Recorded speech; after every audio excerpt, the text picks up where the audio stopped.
Bonjour et bienvenue sur la solidarité en avant, le podcast fait par une humanitaire pour les travailleurs et travailleuses humanitaires. Je suis Asma, actrice humanitaire diplômée en solidarité et coopération internationale et spécialisée en projets d'aide au développement. Dans ce podcast, je donnerai la parole aux acteurs et actrices de terrain, au nord comme au sud, pour décrypter les nombreux enjeux de la solidarité internationale, mais aussi pour découvrir les différents domaines d'intervention. Au fil des épisodes, je mettrai également la lumière sur les environnements dans lesquels ils sont amenés à travailler et les défis auxquels ils sont quotidiennement confrontés grâce à des témoignages sans filtre. En bonus, vous aurez la possibilité de découvrir différents métiers de la solidarité internationale. Au programme de ce podcast, découverte, partage de connaissances et retour d'expérience. Prêt à passer les prochaines minutes avec moi ? C'est parti ! Bonjour Antoine, merci beaucoup d'avoir accepté cette invitation pour participer au nouvel épisode du podcast La solidarité en avant qui portera sur l'indépendance financière des ONG. Mais avant d'en dire un peu plus sur ce sujet, est-ce que tu pourrais te présenter et nous en dire plus sur ton ONG et ses actions ? Alors bonjour Asma, merci beaucoup de m'inviter parce que je suis ton podcast épisode par épisode, donc ça me fait super plaisir de pouvoir intervenir dedans. Donc je m'appelle Antoine Dejoie, j'ai 28 ans. Alors mon parcours professionnel, j'ai fait des études pendant 5 ans de compta-gestion et ensuite je me suis dirigé vers un master en management de projets internationaux, coopération humanitaire à l'école 3A, si certains connaissent. Donc durant mon master, j'étais en alternance Action contre la faim et par la suite, là maintenant, ça fait 1 an et demi que je suis coordinateur de mission pour Ophtalmo sans frontières au Cameroun. Donc à Garoua, je suis situé aux portes du Sahel, au nord du Cameroun.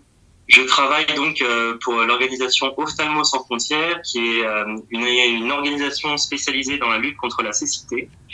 Ça a été créé en 1987 par des ophtalmologues français qui étaient en voyage au nord du Cameroun et qui ont pu remarquer une prévalence assez importante des maladies oculaires, ce qui est dû au climat et à la poussière. C'est une région un peu à part au Cameroun, difficile d'accès, et il n'y avait pas beaucoup d'offres de soins oculaires à l'époque, même encore un peu aujourd'hui, même si ça s'est développé. Et aussi, point important, c'est que dans cette région, le secteur primaire, au niveau du travail, le secteur du primaire est encore hyper important, le secteur agricole est hyper important, ce qui fait que des personnes qui perdent la vue sont très rapidement marginalisées. Donc, ces ophtalmos ont créé l'organisation en 1987. Il y avait aussi à l'époque très peu de médecins sur place. Il faut savoir qu'au Cameroun, pour donner un ordre d'idée, il y a à peu près 30 fois moins de médecins par habitant qu'en France. D'accord. Et donc, ils se sont implantés au nord du Cameroun. Ils ont décidé de lancer cette organisation. Alors, je préfère préciser, c'est une organisation ophtalmologique. Donc, c'est ni des opticiens, ni des lunetiers. C'est vraiment les soins oculaires, la consultation, les soins par les médicaments et aussi, le cas échéant, la chirurgie. Notamment la chirurgie de la cataracte, qui est la principale chirurgie que nous effectuons, que mes collègues effectuent dans les centres. Donc, on a eu environ 450 missions de médecins français depuis la création. Le gros de l'activité de l'organisation est au Cameroun, une activité durable. Ensuite, il y a eu plusieurs missions dans d'autres pays, le Maroc, la Mauritanie, Madagascar et d'autres. Aujourd'hui, Ophtalmo sans frontières, c'est 8 centres de santé dans les régions du nord et de l'extrême nord du Cameroun. Et la particularité, c'est que c'est dans des zones isolées qui n'ont pas accès aux soins. Donc, c'est pas dans les grandes villes. Moi, personnellement, ma base logistique est à Garoua, qui est la 3e ville du Cameroun, qui est une grande ville. Là, il y a pas trop de besoins en ophtalmologie. Mais par contre, les 8 centres sont vraiment dans des zones isolées, souvent dans des zones frontalières, souvent dans des zones tendues. Et donc, c'est pour permettre l'accès aux soins oculaires à tout le monde dans les meilleures conditions. Et alors cette année, on a fêté, il y avait un anniversaire, on a fêté la 150 millième opération de la cataracte depuis 1987. Donc ça, c'est grâce aux 8 centres. Il y a environ une bonne cinquantaine d'employés, de collègues que j'ai ici, exclusivement camerounais. Je suis le seul étranger. Et donc il y a ce côté soins qui est très important, mais il y a le côté formation qui est aussi depuis le début, les ophtalmos français ont voulu mettre l'accent dessus pour pouvoir développer le secteur ophtalmologique, pas qu'au Cameroun, mais dans l'Afrique de l'Ouest et dans l'Afrique centrale. Ce qui fait que depuis 1997, on a eu plus d'une trentaine de médecins, presque 200 infirmiers qui ont été formés aux soins de santé primaire en ophtalmologie. Et concernant la chirurgie de l'œil, où il y avait une petite dizaine de médecins qui ont été formés à ça, et aujourd'hui une quarantaine, je pense cette année, une quarantaine d'infirmiers étrangers. On reçoit des infirmiers, souvent c'est des Maliens, des Tchadiens, on a des Nigériens, des Congolais, des deux Congos, des Centrafricains, enfin vraiment tous les pays qui sont autour. Et à une seule condition, la condition pour le recrutement de la formation qui dure 1 an dans nos centres, c'est 3 étudiants qu'on reçoit par an, c'est que ces personnes-là se situent dans des zones isolées et auront comme obligation, enfin c'est un peu un pacte d'exercer dans ces régions isolées et pas exercer dans des grandes villes avec l'aspect pécunier derrière. C'est vraiment pour apporter des soins oculaires aux populations isolées. Donc, et la particularité de Ophtalmo Sans Frontières, mais on en parlera un peu plus longuement plus tard, c'est que aujourd'hui, c'est une organisation qui s'autofinance à plus de 99%, et ce qui est assez rare dans le domaine des ONG. À ma connaissance, j'en connais pas d'autres. Je confirme, c'est assez rare.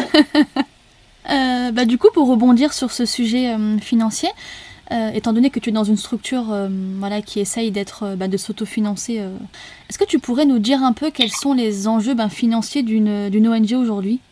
Alors, le schéma classique d'une ONG, si je peux résumer, c'est dépenser de l'argent, recevoir des financements extérieurs et ensuite dépenser cet argent de manière la plus intelligente possible. Et c'est hyper important parce que avec toute la meilleure volonté du monde, on ne fait pas grand-chose sans argent. Mmh. Donc, toutes les organisations ont besoin de sources de financement continu. On peut on peut résumer en 3 grandes catégories. On a les fonds qui sont issus de la générosité du public, des gens comme toi et moi, oui. Qui font des dons, par exemple, tous les mois. C'est le cas de nombreuses personnes. On a les fonds privés qui peuvent venir des fondations d'entreprises, qui sont assez importantes. Il y a aussi des affaires de défiscalisation derrière. Ou même des entreprises directement à travers la RSE, la responsabilité sociétale des entreprises, qui prend un grand essor là, ces dernières années, même ces dizaines de dernières années. Et enfin, la 3e grande catégorie, c'est les fonds publics. Donc les fonds publics à travers l'aide au développement, en fait, chaque pays alloue une partie de son budget, un pourcentage, pour l'aide au développement. Donc cet argent des États en général passe par des agences publiques. En France, on peut citer l'Agence française de développement, l'Agence de l'eau, entre autres. Et ces fonds publics, en fait, ces agences vont redistribuer aux ONG. Dans la grande majorité des cas, ils ont des appels d'offres, des appels à projets. Ils ont une grande idée de ce qu'ils veulent faire. Par exemple, on a tant d'argent pour des projets d'adduction d'eau potable, ou alors on a tant d'argent pour développer des techniques agricoles durables. Et ensuite, les organisations peuvent postuler avec un dossier qu'ils soumettent et qui est validé ou non. Donc, le schéma classique, c'est que la grande majorité des financements des ONG sont des financements publics. Par expérience, moi, quand j'étais chez Action contre la faim, on avait un schéma où c'était environ 80% d'argent public, 15% de fonds issus de la générosité du public, de nous, des particuliers, et ensuite environ 5% de ce qui reste des autres financements, dont les financements privés. C'est à peu près le modèle un peu partout pour les grosses ONG, à part une ONG très particulière, c'est Médecins Sans Frontières, qui dans ses fonds, il y a 96% des fonds qui viennent de la générosité du public, du grand public. Et ce qui est assez exceptionnel, que Médecins Sans Frontières est vraiment à part parmi ces grosses ONG. Et donc les financements publics des ONG, le nerf de la guerre, c'est d'avoir des fonds non ciblés pour avoir une plus grande marge de manœuvre dans les décisions sur comment on alloue ces fonds. Alors il y a un pourcentage que j'avais vu sur le site de l'OCDE, l'Organisation de coopération et de développement économique, qui disait que c'était environ 85% du financement public qui est ciblé.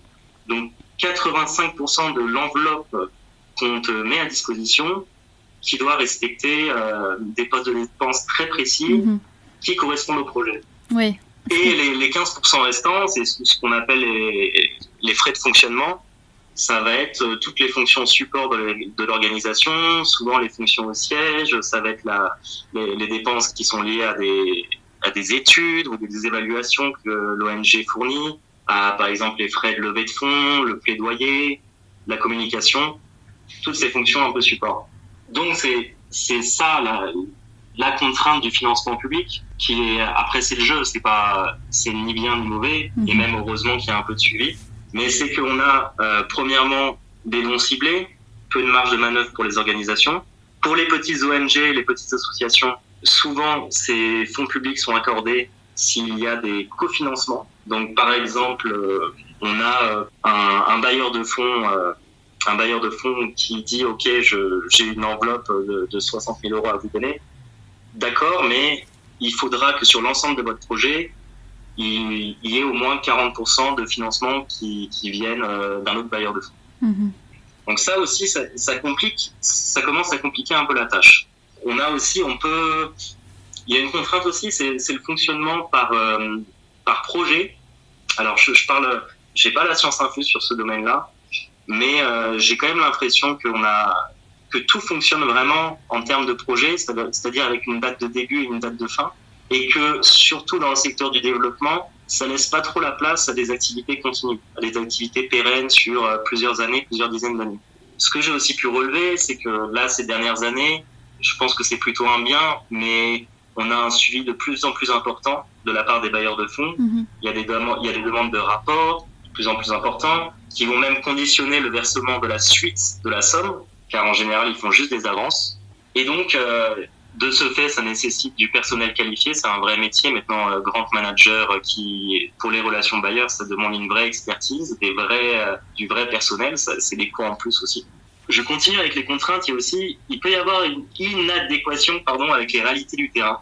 C'est que les personnes qui financent aussi ne sont pas forcément sur place, pas forcément des gens mais qui ont travaillé sur des missions humanitaires à l'étranger. Donc, parfois, il y a des petits décalages, il peut y avoir des décalages. Et alors ça, c'est plus un avis personnel, mais ça n'engage que moi. J'ai aussi l'impression que l'optimisation des ressources n'est pas optimale. Parce qu'on a des ONG qui sont incitées à demander plus d'argent que leurs besoins réels, car tout dépassement du budget initial, si le budget est trop serré et qu'il y a un dépassement du budget initial, en fait, ça peut entraîner une rupture de la collaboration avec le bailleur de fonds pour de futurs projets. C'est ça. Il y en a aussi des ONG, je ne sais pas si tu as déjà vu ça, qui vont des fois dépenser même l'argent qu'elles ont pour des postes, pas bidons, mais pour des petites actions, de peur que si elles refont une demande de financement auprès du bailleur de fonds, on leur accorde un peu moins. Exactement, et c'est la course à dépenser le dernier centime. Ça se fait beaucoup là au Cameroun, je vois ça, des grosses organisations qui font un point à chaque exercice sur le budget en fonction de ce qu'ils peuvent encore dépenser ou ce qui est fini. Puis s'ils ont encore de l'argent, ils vont se dépêcher de dépenser des choses, pas forcément pour les besoins des populations, mais par exemple pour faire une cérémonie, pour plein de choses en fait, qui sont pas forcément ce à quoi on pourrait s'attendre dans l'aide humanitaire. Pour résumer, c'est avoir en continu des financements, mais aussi essayer d'avoir des financements où on a le plus de marge de manœuvre possible. Donc c'est un peu délicat avec le financement public en effet. Mais c'est pas plus mal qu'il y ait un suivi poussé, c'est sans prendre de parti, c'est comme ça que ça fonctionne. Et ça reste, comme tu le disais, un minimum quand même nécessaire. Et du coup, pour revenir un peu sur le fonctionnement des ONG, tu parlais un peu des différents cas que tu as pu rencontrer de ton côté. Et moi je sais un peu que Ophtalmo Sans Frontières a un mode de fonctionnement un peu particulier. Est-ce que tu t'en as parlé un peu rapidement au début de notre échange? Est-ce que tu pourrais nous en dire un peu plus, mais nous dire surtout pourquoi avoir fait ce choix? On a un mode de fonctionnement un peu particulier et qui en fait a évolué dans le temps. Pour refaire un petit historique, si on revient à la création d'Ophtalmo Sans Frontières, donc dans un premier temps, c'était pouvoir fournir des soins accessibles à la population et surtout des soins de qualité. Ça a toujours été le postulat de la qualité, parce que c'est pas parce qu'on n'est pas en France et qu'on est à l'autre bout du monde qu'on doit négliger la qualité. Donc ça, c'est vraiment les ophtalmos de Ophtalmo Sans Frontières ont vraiment mis un accent dessus. Et donc les premières années, il y avait un besoin important de matériel et de consommables aussi, des implants notamment, enfin pour la chirurgie de la cataracte, qui sont des consommables assez chers. Et les 10 premières années, c'était un fonctionnement classique. Environ les 10 premières années, il y avait des dons privés et surtout l'appui du Rotary Club, qui a été très très important lors de la création d'OSF.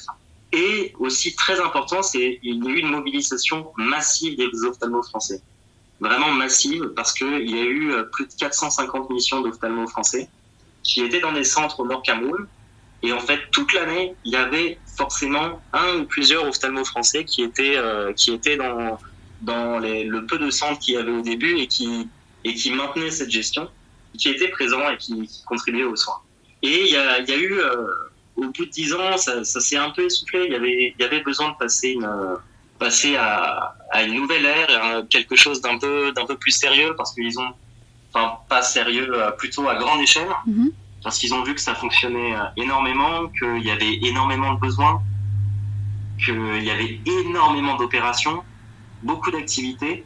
Et puis, c'était pas forcément, on pouvait pas demander aux ophtalmos français de continuer à s'engager comme ça pendant 2 semaines par an, en continu sur plusieurs dizaines d'années. C'était pas possible. Donc, il y avait besoin de ressources financières et des ressources matérielles importantes.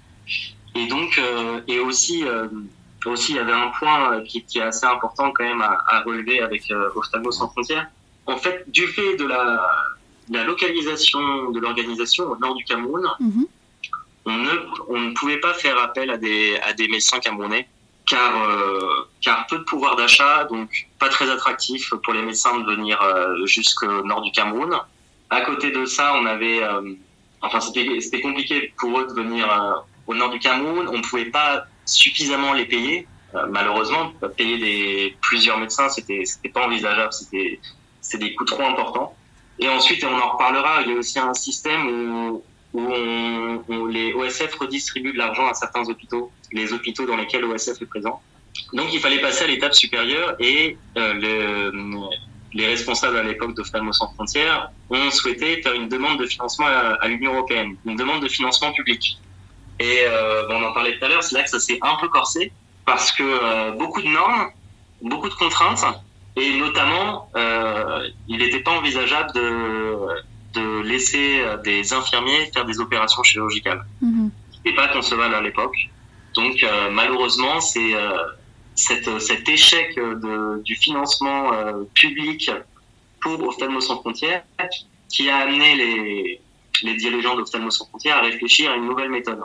Donc, c'était pas un souhait dès le début, c'était une conséquence. Le mode de fonctionnement qui va arriver. Donc ça, c'était à la fin des années 90. Et donc, on avait au même moment un essor, c'était le timing parfait, il y a eu un essor des laboratoires indiens et africains qui pouvaient fournir des médicaments de bonne qualité, mais à moindre coût, plutôt que les laboratoires français qui, certes, c'est des produits de très grande qualité, mais qui sont très très chers aussi. Et donc il est venu cette idée de pouvoir, qui a été décidé en fait de faire payer les consultations ainsi que la chirurgie. Donc ça a pris très très bas. C'est pour donner une ordre d'idée, c'est 1000 francs CFA, c'est 1,50€ la consultation. Et la chirurgie, aujourd'hui, c'est une 50aine d'euros. Avec la chirurgie de la cataracte, avec un plan, parce que l'implant coûte très cher aussi, c'est une 50aine d'euros. Et donc c'est comme ça que OSF a voulu implanter ce prix-là. Finalement, par rapport au prix des autres ophtalmos qui étaient présents, parce qu'il y avait quand même dans les grandes villes des ophtalmos, ça restait beaucoup moins cher que les autres ophtalmos. Et ça ne freinait pas non plus la population à se faire soigner.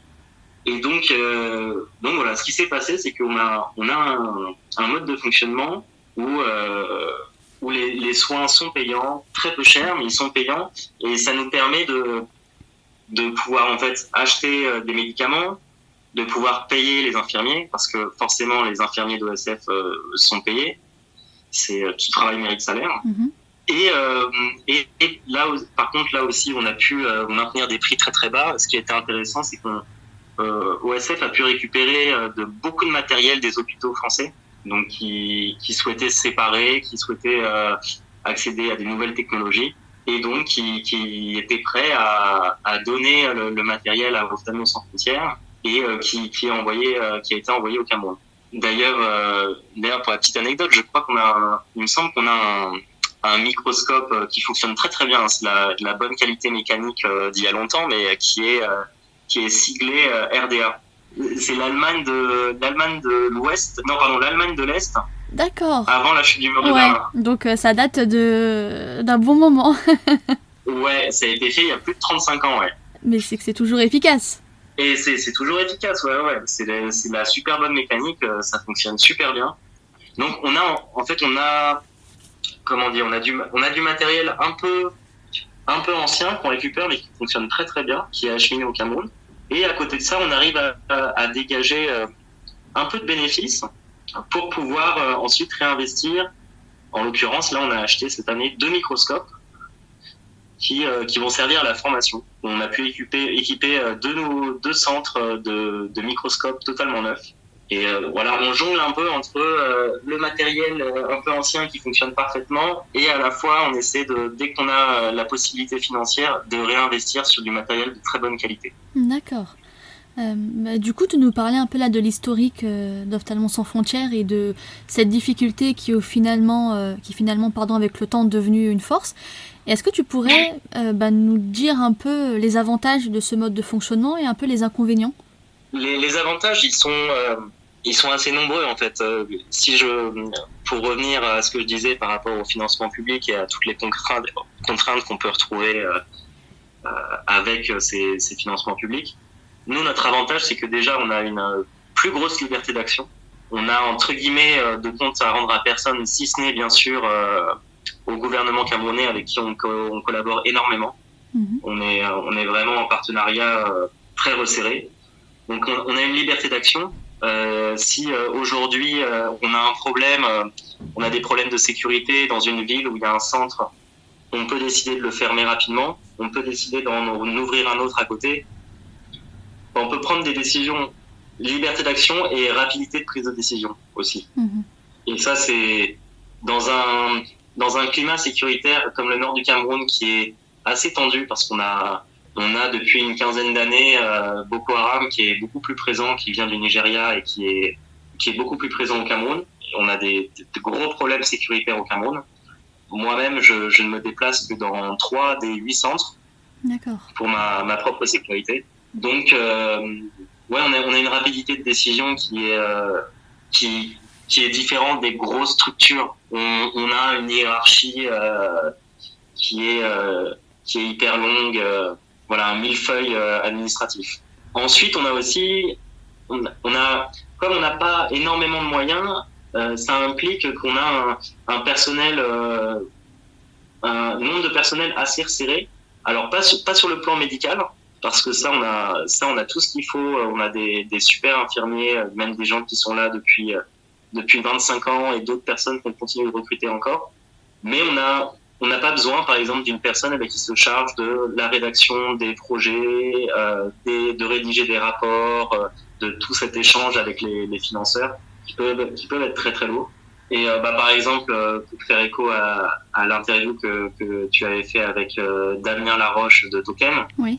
Qui lui, sa principale, son poste, sa mission principale, c'est quand même la relation avec les bailleurs. Et il passe énormément de temps à échanger avec eux. C'est un poste à part entière en fait. Oui. C'est un métier à part entière. Comme tu le disais à un moment dans l'échange, c'est un poste qu'il faut pour assurer ces échanges-là. Et alors le dernier avantage, mais ça je pense qu'on pourra y revenir en conclusion, mais il y a un côté responsable, un côté éthique qu'on retrouve pas forcément tout le temps dans l'humanitaire où en fait être autosuffisant et s'autofinancer, on ne dépend pas des autres en fait. Alors en inconvénient, par contre, bien sûr, il y a des inconvénients. C'est que la gestion financière est hyper importante. Il y a pas de place à l'improvisation. On suit toujours les dépenses, on fait attention aux coûts. C'est hyper important pour la pérennité de l'organisation. Les inconvénients, c'est aussi, c'est le matériel. Je disais, le matériel fonctionne très très bien, mais on va pas retrouver le dernier engin, dernier cri, dernière technologie qu'on peut retrouver dans certains cabinets d'ophtalmologie en France, par exemple. Mhm.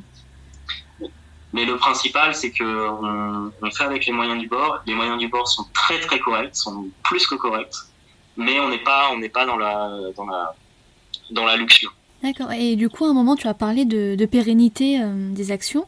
Comment faire lorsqu'on ne fait pas appel à des ressources financières extérieures? Parce que pour ma part, j'ai déjà eu quelques expériences dans des ONG, petites ou moyennes, ou même des fois un peu plus grandes. Et pour chacune d'elles, on avait à chaque fois des ressources financières extérieures via des bailleurs de fonds publics ou via des donateurs. Et du coup, je me demande comment assurer sur le long terme des actions si on n'a pas de ressources externes. Alors nous, je disais, on a 99% on s'autosuffit à 99% parce qu'on a tout de même des dons. Le vice-président d'Ophtalmo sans frontières en France, par exemple, organise chaque année un concert. Il est musicien, donc avec son groupe de musique, il organise un concert de levée de fonds qui soulage un peu les finances d'Ophtalmo sans frontières. On a ponctuellement, mais c'est très, ça reste très anecdotique par rapport à l'ensemble du budget, mais on a un laboratoire en particulier, le laboratoire TA en France, qui nous aide là, par exemple, pour l'organisation de la réunion annuelle, qui nous aide un peu financièrement. Mais le gros du gros, pour assurer la pérennité, c'est ce que je disais, la gestion financière. Alors, je sais pas si on dit encore ça en 2023, mais la gestion en bon père de famille, c'est ce que j'avais appris en droit, l'expression. Donc, en fait, il faut anticiper les problèmes futurs. Ça, c'est une grande partie de mon travail. Comme je disais, en fait, c'est en lien avec la région dans laquelle on se trouve. D'accord. La région est difficile d'accès et en fait, on s'inscrit totalement dans un peu le côté débrouillard du nord et de l'extrême nord du Cameroun, que les gens ne s'attendent pas forcément à recevoir de l'aide, et donc ils avancent, ils bricolent, ils font avec ce qu'ils ont. Donc ils anticipent les problèmes. Moi, de mon côté, les problèmes, ça va être le problème matériel. On a un technicien biomédical qui est en continu dès qu'on a un problème avec un engin, un microscope, une lampe à fente, du matériel de consultation ophtalmo. Lui, il va tout faire pour le réparer, toujours dans la réutilisation. À la base logistique, là où je me trouve à Garoua, on a aussi du matériel supplémentaire au cas où il y a un problème. En 24 heures, on peut... en 24 heures. Certains centres, ça plus en 48 heures, mais on peut changer du matériel. D'accord. Pour permettre de poursuivre l'activité. Ouais. On a un fonctionnement, réparation, hyper important, toujours réparé. On a utilisation d'un matériel, on utilise de réutilisation de matériel. On n'a pas de matériel à usage unique, si ce n'est les médicaments, les consommables, que ça, forcément, ils sont utilisés. Mais par exemple, pour le matériel de chirurgie, on a du matériel en métal qu'on va stériliser à chaque nouvelle utilisation. Plutôt qu'en France, dans la très grande majorité des cas, ça va être du matériel à usage unique. Mmh. Alors on a toujours la possibilité d'augmenter le prix des consultations et de la chirurgie. Ça, c'est toujours une possibilité, sauf que la consultation, depuis 25 ans, elle n'a pas changé. Le prix de la consultation a toujours été à 1,50 €. Et par contre, le prix de la chirurgie, il me semble qu'elle a un poil augmenté, mais vraiment marginalement. Et donc, ce que je disais aussi, c'est maîtriser les coûts. Et OSF maîtrise très bien les coûts. Même, je pourrais dire qu'elle maîtrise un peu trop les coûts. Mais on est un peu, parfois, mais en fait, c'est bien de maîtriser un peu trop les coûts et de serrer un peu la ceinture sur les nouveaux investissements. Parce que ça a beaucoup aidé à absorber le choc Covid qu'il y a eu là. Et au Cameroun, ça a été... on a eu quand même une grosse baisse d'activité. On a des centres qui ont fermé pendant plusieurs semaines. Et aussi, depuis le Covid, il y a une certaine défiance, en tout cas un scepticisme envers le personnel médical. Je pense que ça, c'est mondial. Mais au Cameroun, peut-être un peu plus. Il y a aussi une grande importance. Il y a la médecine scientifique, et puis il y a la médecine traditionnelle aussi, qui est très importante au Cameroun. Donc, en tout cas, le fait de maîtriser les coûts et d'avoir un peu de marge de manœuvre, ça nous a permis d'absorber le choc Covid et de pas devoir mettre la clé sous la porte. Ophtalmo sans frontières fonctionne un peu sur le modèle d'une entreprise. On a des recettes qui rentrent, et il y a des dépenses et il faut que ça soit équilibré, sinon on s'en sort pas. Ouais, donc vraiment au final, s'autofinancer, c'est vraiment une force pour vous, quoi, sur tous les plans. C'est un fonctionnement qui est idéal. Après, on n'aura pas tout ce qui est dernier cri, mais en tout cas, c'est un fonctionnement, ça fonctionne parfaitement depuis 25 ans et a priori, c'est fait pour durer. Et je trouve ça intéressant quand même que les ONG essayent d'aborder cette question de l'autofinancement. Là, actuellement, je suis dans une ONG qui prône cet autofinancement pour un projet qui sera prochainement mis en place. Et c'est intéressant de voir comment c'est abordé, comment c'est étudié, et de se dire que l'ONG a aussi pour vocation de faire perdurer l'action sans qu'elle puisse vraiment à chaque fois faire appel à des personnes extérieures. De toute façon, c'est l'objectif même de toutes les organisations là, d'essayer de diversifier au maximum leurs sources de financement. Et du coup, en parlant de personnes extérieures, notamment de parties prenantes, du grand public ou même de partenaires, comment arriver à justifier ça, ce mode de fonctionnement, notamment je pense aux acteurs publics, lorsqu'on veut mettre en place un projet, ils vont voir arriver Ophtalmo sans frontières avec uniquement ses fonds propres et pas de partenaires financiers externes. Comment justifier ça et comment essayer de les convaincre du bon sérieux de votre structure et de vos projets ? Oui, très bonne question, parce que c'est un peu délicat en fait. C'est un peu délicat pour les personnes qui ne sont pas habituées à avoir ce genre de fonctionnement. Je sais que ça peut être le cas que Ophtalmo sans frontières soit un peu considéré comme une entreprise qui fasse de l'argent. Surtout en Afrique, il y a un peu un climat de défiance, de déviance, envers toutes les organisations internationales, les ONG, en général, les ONG françaises en particulier au Cameroun. Mais en fait, c'est le premier, c'est au premier abord. Ensuite, quand on discute et qu'on explique le fonctionnement, il y a une transparence totale. On peut retrouver les bilans comptables, on peut retrouver les rapports d'activité sur le site internet. Il y a une transparence totale et les gens le comprennent très très bien.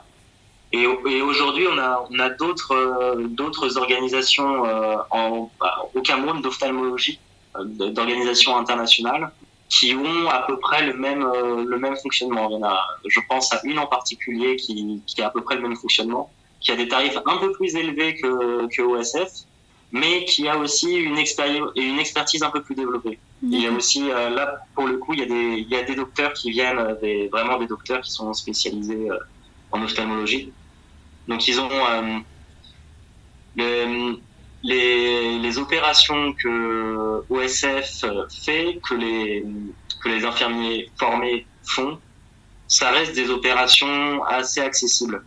On peut apprendre ces opérations-là en 1 an. Alors, on va pas les maîtriser parfaitement, mais on peut les apprendre en 1 an.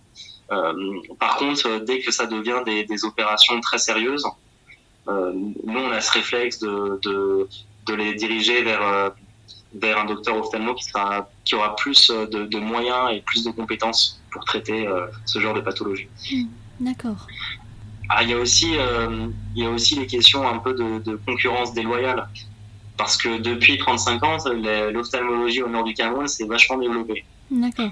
Donc, au Cameroun, et je pense dans la grande majorité des pays du monde, il y a quand même un rapport à la médecine un peu lucratif. On a un peu moins ça en France, parce qu'on a les lois sur les conventions. Mais au Cameroun, ça reste entre guillemets un business. Et ce qui est normal, quand une personne fait 10 ans d'études de médecine, normal qu'elle veuille ensuite se gagner de l'argent avec. C'est pas un mal en soi. Mais à ça, concurrence déloyale, on répond que nous, notre présence, c'est dans les zones isolées. On va pas s'implanter dans une grande ville, comme je disais, ou alors à un endroit où il y a déjà une personne qui est implantée. C'est pas du tout l'objectif. C'est vraiment d'aller dans les endroits où il y a personne. Donc je disais aussi concurrence aux moyens, parce que les infirmiers, les opérations qu'on fait, c'est une partie des opérations plutôt abordables, mais c'est pas les grosses opérations d'ophtalmologie. Donc concurrence limitée. Et puis aussi, on voit que en 35 ans, il y a toujours des besoins.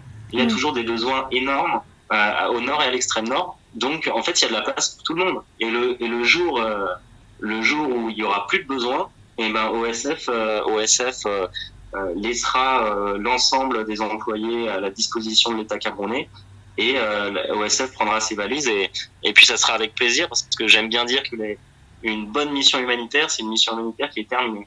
Donc il y a encore des besoins. Quand il y en aura plus, l'ensemble tout ira au gouvernement camerounais et la mission aura été remplie.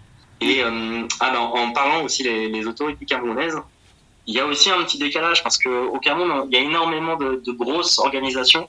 Donc qui dit énormément de moyens, des technologies beaucoup plus actuelles. Nous, on a eu des petites phases d'incompréhension avec le ministère de la Santé camerounais qui par exemple, ont fait des visites dans les centres et qui nous ont dit « Ah, là, le plateau technique, vous pouvez l'améliorer, le lit d'opération, il faudrait en avoir un neuf. La voiture, là, on a 2 voitures, elles ont respectivement, je crois, 15 ans et 12 ans. Personne n'a vu ça, une ONG qui a une voiture aussi longtemps. Normalement, le projet il dure 5 ans et au bout des 5 ans, paf, on change de voiture. Mm-hmm. Donc ouais, on est un peu un ovni dans le milieu du fait de nos moyens et aussi ce que peut-être les autorités ont un peu plus de mal à comprendre, c'est que on a un énorme impact au nord et à l'extrême nord. Il y a énormément de patients, il y a énormément de volume de soins et d'opérations. Et du coup, c'est un peu disproportionné par rapport à nos ressources financières qui sont très modestes et on arrive à avoir un impact hyper important. Et ça, c'est grâce à nos chirurgiens qui sont devenus excellents. Et il y en a qui sont là depuis plus de 25 ans, ils sont devenus vraiment excellents et des opérations, ils les font les yeux fermés et en des temps records et ils sont vraiment calés, ouais. D'accord. Ils sont même meilleurs que les médecins français qui viennent en mission sur des techniques de chirurgie. Là, j'avais un collègue qui est venu passer 2 semaines en avril. Il m'a dit qu'il regardait, qu'il voyait un peu comment se déroulait l'hygiène sur les diagnostics de consultation, mais que lui, il n'était pas capable de reproduire la chirurgie du moins, c'était difficile de faire aussi bien que ce que font nos infirmiers aujourd'hui. Ça, c'est l'expérience terrain. C'est pour tout projet, les personnes du terrain arrivent toujours à faire mieux avec beaucoup moins. OSF, c'est particulier parce que c'est vraiment le rapport, c'est une organisation hyper efficiente. Le rapport entre les résultats et les ressources mobilisées, il est exceptionnel. Et ça, c'est la formation. En fait, c'est la formation de OSF qui a toujours mis un accent sur la formation des infirmiers camerounais, des docteurs camerounais, des infirmiers et des docteurs de l'Afrique de l'Ouest et l'Afrique centrale, et toujours dans une démarche on privilégie la qualité et le travail de tous ces ophtalmos français qui sont venus depuis 35 ans a apporté ses fruits. Bah écoute, merci beaucoup Antoine pour toutes ces précisions, en espérant que tout ce que tu as pu dire donnera des idées à des ONG pour qu'elles aussi puissent développer une partie d'autofinancement de manière partielle ou même totale. Bah, j'espère. Je pense que même c'est le futur des organisations. Pour l'anecdote, quand j'étais au lycée, je sais pas, je me suis développé une passion pour l'économie et j'étais tombé sur un livre. Alors j'ai plus le titre parce qu'il a écrit 2 livres. C'est Muhammad Yunus, qui est le créateur, un Bangladais qui a créé les microcrédits entre autres, et qui avait milité pour une forme d'entreprise qu'il avait appelée le social business, qui en fait c'est une entreprise qui certes va vendre des produits, mais tous les bénéfices qui vont être faits vont être réinjectés pour investir et pour améliorer, juste pour investir dans l'entreprise et dans les produits, plutôt que verser de l'argent aux fonctionnaires. Et bizarrement, une dizaine d'années plus tard, je me retrouve exactement dans ce genre d'organisation que j'avais lu 10 ans auparavant, et je suis très très content de travailler dans cette organisation Ophtalmo sans frontières, de ce mode de fonctionnement qui est à ma connaissance unique, qui est pas applicable à tous les domaines, mais qui mérite d'être pourquoi pas réfléchir à le développer un peu plus. Merci Antoine, vraiment merci beaucoup d'avoir pris le temps de préciser tout ça, de donner une multitude d'exemples. Merci beaucoup Asma, ça m'a fait super plaisir. Merci à vous d'avoir écouté ce podcast jusqu'au bout. S'il vous a plu, rendez-vous sur les différentes plateformes d'écoute ainsi que sur le site Booster Solidaire pour en découvrir d'autres et n'hésitez pas à me soutenir en laissant 5 étoiles. Retrouvez l'ensemble des notes de ce podcast sous forme d'articles sur le site Booster Solidaire. Pour aller plus loin, si vous souhaitez en savoir plus sur l'invité de cet épisode, n'hésitez pas à consulter les liens mis en avant dans l'article. On se donne rendez-vous au prochain épisode. Belle journée à vous, où que vous soyez.